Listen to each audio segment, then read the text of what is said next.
Se trata del 16 de junio del 55, hubo un bombardeo en Plaza de Mayo. Esto no es algo que se difunda mucho, que se aborde en los medios, pero fue una fecha significativa.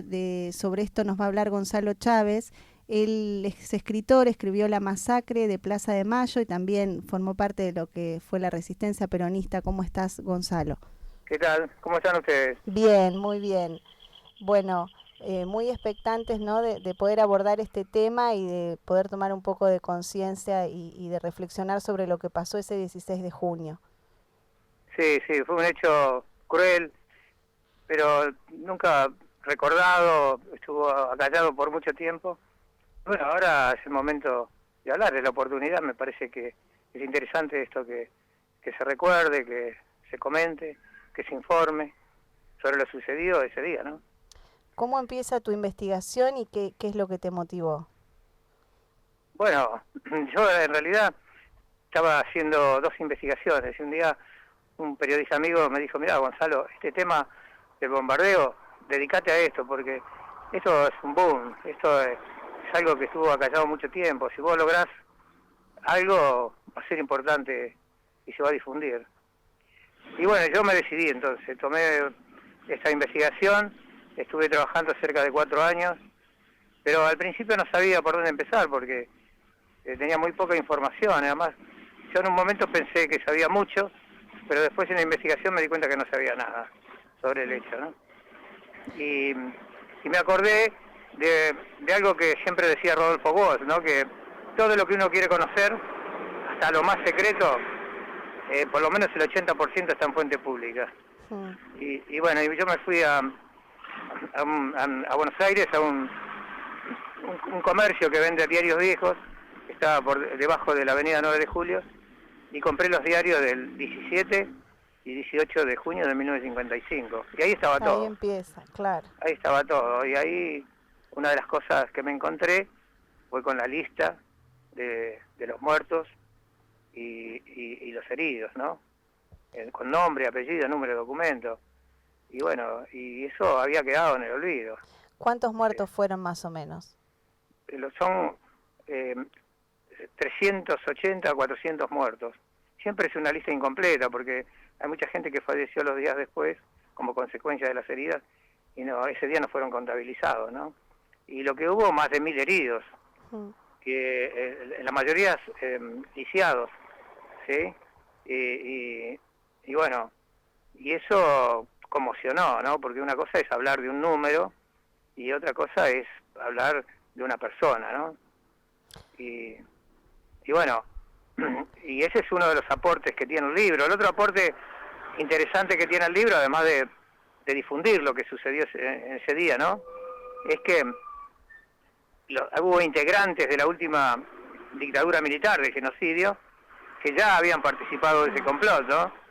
Como el teniente de navío Emilio Macera, el teniente de navío Horacio Mayorga, el otro teniente Oscar Montes, y también un joven oficial en ese entonces que estaba exiliado en Montevideo, porque había participado del levantamiento contra Perón del año 51, se encontraba exiliado en Montevideo, y es el que recibió a los aviadores cuando descendieron en Uruguay. Y ese joven oficial era Carlos Guillermo Suárez Mason, un hombre que tuvo un protagonismo importante en la última dictadura militar, uno de los genocidas más conspicuos, ¿no? Y bueno, sí. ¿Cuál es el motivo por el cual pasa esto, esta jornada tan trágica?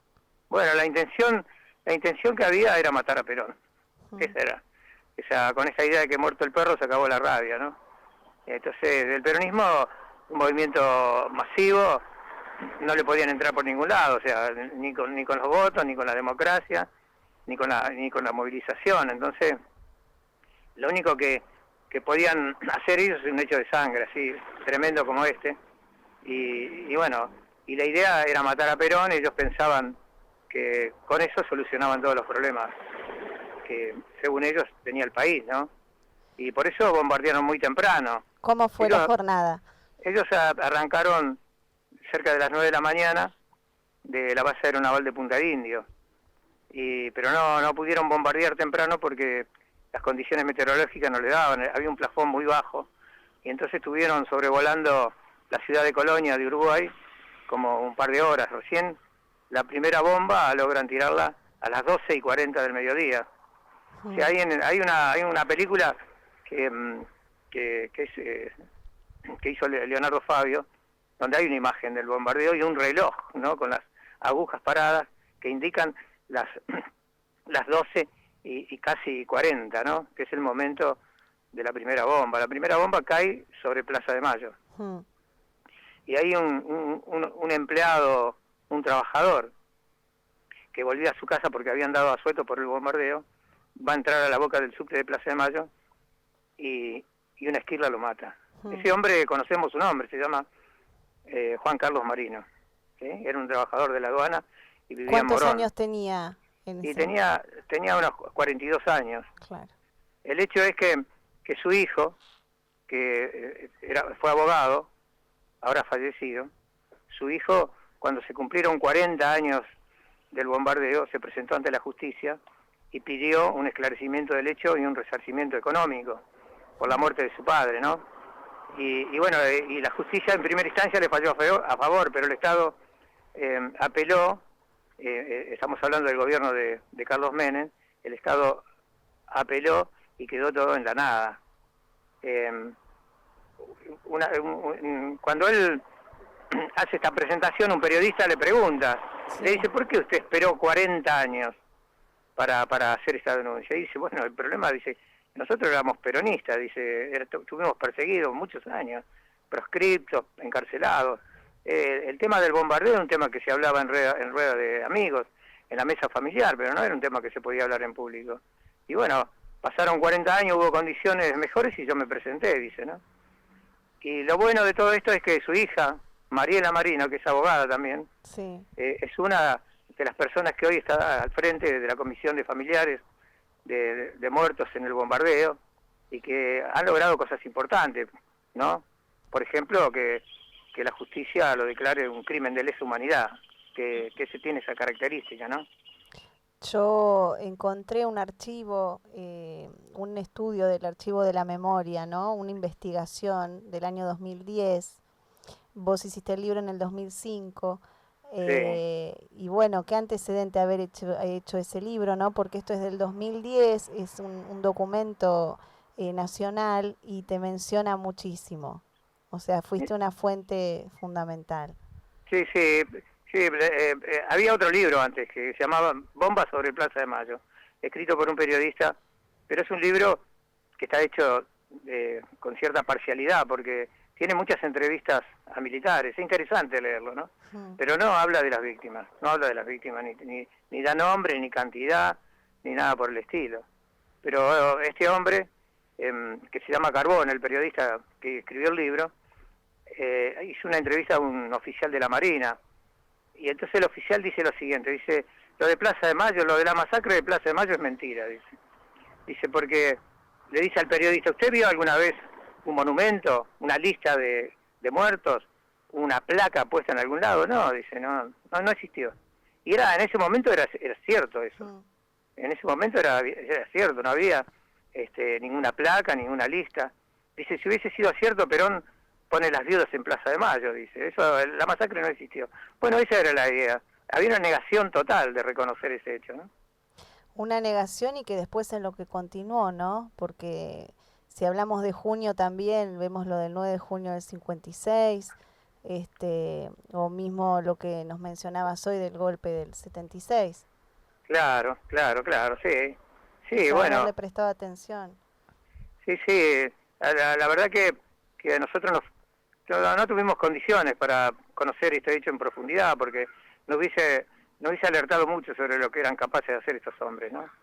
Porque ese día no solamente bombardearon la Casa de Gobierno y la Plaza de Mayo, bombardearon también el Departamento Central de Policía, ametrallaron la CGT, bombardearon la residencia presidencial, donde está hoy, que estaba en Agüero y Libertador, donde está hoy la Biblioteca Nacional, y ahí mataron a una empleada de una casa, hirieron a un agente de policía federal, a un italiano de apellido Bonomi, y pero Perón tampoco estaba en la residencia, ¿no? Y bueno, y eso quedó ahí. La residencia fue derribada después porque con la supuesta, digo porque bien podía haber quedado en pie eso, ¿no? Construyeron la Biblioteca Nacional. La Biblioteca Nacional, no sé, tardó 20, 30 años en construirse, ¿no? Pero en realidad no, la intención era borrar la residencia presidencial, porque en esa casa había fallecido Eva Perón. Claro. Ese lugar iba a ser un lugar de culto, ¿no? Iba a ser un lugar donde el pueblo se iba a acercar para depositar su ofrenda. Y bueno, ellos quisieron borrar eso, para que no haya memoria, para que nadie recuerde, ¿no?, de sus crímenes ni sus atrocidades. Tal cual. Y hoy me mencionabas la gente de las Fuerzas Armadas. Yo quisiera saber quiénes eran los de los comandos civiles que también participaron de esto. Bueno, fue una intentona cívico-militar, porque siempre que hay militares hay civiles también, ¿no? Sí.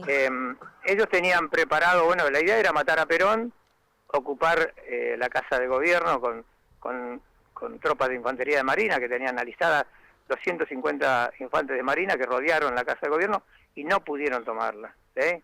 Porque la defensa de los granaderos fue heroica. O sea, 48, 49 granaderos defendieron la Casa de Gobierno contra 250 infantes de Marina y no pudieron tomarla. Y ese gobierno civil iba a estar integrado por Miguel Ángel Zabal Ortiz, que era un radical unionista, por Adolfo Vichy, que era del Partido Conservador, y por Américo Gioldi, un socialista a la violeta, ¿no? Y hubo otra participación de civiles. Cuenta el dirigente nacionalista Mario Madeo, ¿no?, que él estuvo con 100 hombres en Plaza de Mayo esperando el bombardeo para ocupar la casa de Gobierno, y que se retiraron porque como se aplazó tanto ellos pensaban que se había suspendido. Pero siempre hay civiles, ¿no?, dispuestos a colaborar y participar de estas intentonas. Por último, así como para ir finalizando, me gustaría preguntarte desde lo personal, ¿cómo fue vivir o formar parte de la resistencia y de la operación del retorno del general Perón? Bueno, sí, de lo personal y lo generacional, ¿no? Sí. Nosotros y yo particularmente, ¿no?, mi familia es una familia del peronista, que mi padre era un hombre de la resistencia, y bueno, yo empecé a militar por mandato paterno, no me da vergüenza decirlo, y después, bueno, lo asumí como propio, pero nosotros pasamos 5 o 6 años en nuestra familia, nuestro fin de semana era visitar cárcel. Conocimos la cárcel de Magdalena, Devoto, Las Heras, conocimos Olmos, conocimos Caseros. Mi padre también estuvo preso en Rawson y en Río Gallego, pero ahí no llegábamos porque ni teníamos condiciones económicas ni tiempo para llegar ahí. Y bueno, y eso nos formó, ¿no? Y nos formó no solamente en el sacrificio, en la alegría, ¿no? Porque una de las cosas que siempre tuvo el peronismo es que su lucha fue una lucha por la alegría y una lucha por la vida, ¿no?, una lucha por la muerte. Y bueno, y en esa alegría y en esa voluntad de pelear y recuperar valores es que nosotros nos formamos, y bueno, y después la generación del 70 hizo posible un anhelo de muchos hombres del peronismo, de mucha gente que había dejado hasta su vida en eso, ¿no?, que es posibilitarle el retorno de Perón a la patria. Y eso, el primer retorno de Perón al país, que llegó al país, fue el 17 de noviembre de 1972, ¿no? Y ahí marchamos, ¿no?, desde la ciudad de La Plata. ¿Vos? Sí. Sí, nosotros marchamos con una columna muy grande de la ciudad de La Plata, con su mayoría jóvenes, pero también había muchos dirigentes sindicales y políticos de acá de la región que estaban consustanciados con esa lucha, ¿no? ¿Y cómo fue ese 17 de noviembre, que también fue? No, fue una jornada grandiosa, no se pudo llegar a Ezeiza porque el ejército en el río Matanzas nos paró con tanques. no hubo posibilidades, pero fue una epopeya, ¿no? Fue la concreción del mito, ¿no? Del retorno de Perón. Perón era un mito movilizador, era decir la vuelta de Perón era decir la vuelta de los trabajadores, ¿sí? Sí. Nosotros en La Plata pintábamos Perón vuelve y con Perón vuelven los trabajadores de Vita, esa era la idea, ¿no? Claro, qué increíble haber participado, ¿no? De eso también. Sí, fue lindo, ¿no? Y nosotros, bueno, después pasaron muchas cosas en el país, pero la memoria hay que cultivarla. La memoria es una construcción social que se hace del presente y siempre es crítica, ¿no? Pero nosotros no solamente tenemos que recuperar la memoria de lo que nos hicieron, de los atropellos, de las desapariciones, el encarcelamiento. También hay que recuperar la memoria de los que se organizaron contra el horror, que son esas luchas, las pequeñas victorias, las organizaciones, las alegrías que tuvo nuestro pueblo y que marcaron, bueno, parte de la historia de nuestro país, ¿no? ¿Cómo ves hoy a la juventud, no? Que está tan es un fenómeno. Tanto. Sí, es un fenómeno. Bueno, en la década del 60, principios del 70 también se dio un fenómeno similar, ¿no? Cuando los sectores medios de la sociedad, muchos de familias no peronistas o antiperonistas, se volcaron al peronismo. O sea, hay un proceso muy similar, ¿no? No es igual. Entonces que la juventud vuelva a apropiarse de la política, ¿no? Como herramienta de cambio, que vuelva a creer, a forjar y a creer en la democracia. Y a trabajar desde la democracia me parece formidable, ¿sí? Realmente. Bueno, muchísimas gracias por este aporte. Creo que es importante reflexionar sobre este tema. Estuviste en el partido la semana pasada. Sí, estuvo muy lindo eso. También fue una alegría poder recordar, ¿no? Y tomar conciencia de lo que pasó ese 16 de junio. Sí, pero es increíble, ¿no? Pero llevamos 30 años de democracia y hoy se puede hablar con más libertad, pero 30 años necesitamos para hablar, ¿no? Sí. Cuando se cumplieron 50 años del bombardeo de Plaza de Mayo, el ejército, en ese momento, el general Roberto Bendini, hizo un acto oficial reivindicando a los granaderos que murieron defendiendo el gobierno constitucional. Era la primera vez que se hizo ese acto. Claro. Necesitamos 50 años 50 que pasaron, años. ¿no? Bueno, sí. Pero las cosas tardan, pero llegan, ¿eh? Sí. Y gracias por llamarme. No, gracias por todo este aporte que realmente fue impresionante. Por ahí te volvemos a molestar. Bueno, cómo no, Muchas con mucho gracias. gusto. Muchísimas gracias. Hasta luego. Hablamos con Gonzalo Chávez. Él formó parte, como decíamos, de la resistencia peronista, de la Operación Retorno.